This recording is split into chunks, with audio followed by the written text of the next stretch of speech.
Misterius kekuatan pasukan rahasia Kostrad TNI, gerak senyap Ton Taipur langsung ke jantung musuh. Tak banyak yang tahu, Komando Cadangan Strategis Angkatan Darat memiliki pasukan elit dan rahasia di bawah komandonya. Pasukan elit tersebut adalah Peleton Intai Tempur atau yang sering disingkat Ton Taipur.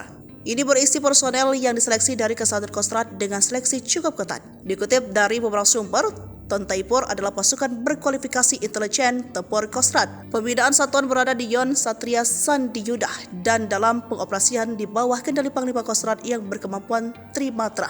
Anggota direkrut dari satu satuan yang berdinas di Kostrad. Tujuan membentuk Taipur adalah untuk melatih dan membentuk prajurit satuan jajaran Kostrad menjadi prajurit Taipur yang memiliki kemampuan khusus dalam melaksanakan tugas operasi di berbagai bentuk medan baik di rawa laut, hutan, gunung, dan perkotaan. Latihan pembentukan Ton Taipur Kostrad melewati 4 tahap yang nyaris menyentuh batas kemampuan manusia normal. Dikutip dari laman resmi Kostrad, kostrad.mil.id, prajurit Taipur memiliki keahlian khas yakni melakukan infiltrasi ke jantung musuh secara senyap untuk melakukan sabotase.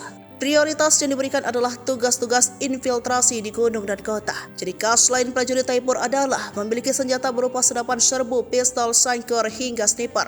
Bekerja secara senyap namun efektif. Ciri itulah yang membuat Taipur kurang familiar di telinga masyarakat. Namun, di balik kesenyapan itu, personel Taipur mempunyai keahlian khusus bertempur di darat, laut, dan udara. Prajurit Taipur memiliki keahlian khusus lain, yakni penggunaan senjata tradisional masyarakat Dayak Kalimantan berupa sumpit dengan jarum mematikan, yang racunnya didapat dari getah pepohonan khusus maupun dari bisa ular. Teknik ini masih masuk dalam kurikulum pelatihan Taipur hingga kini. Kegunaan sumpit sangat menunjang dalam operasi senyap jarak dekat. Jarum yang dikeluarkan dari sumpit bisa menembus sasaran dalam jarak 20 hingga 50 meter. Meski jarang digunakan, rupanya teknik sumpit tetap dijadikan senjata khusus untuk tompit Taipur. Yang sumpit tompit Taipur bisa mencapai 1,9 hingga 2,1 meter. Dan memiliki 3 bagian utama, antara lain sumpit yang berbentuk pipa, anak sumpit, dan mata tombak di ujung depan. Pasukan Taipur yang memiliki seragam serba hitam turut dibekali teknik menjinakkan bahan peledak dan memiliki unit K9.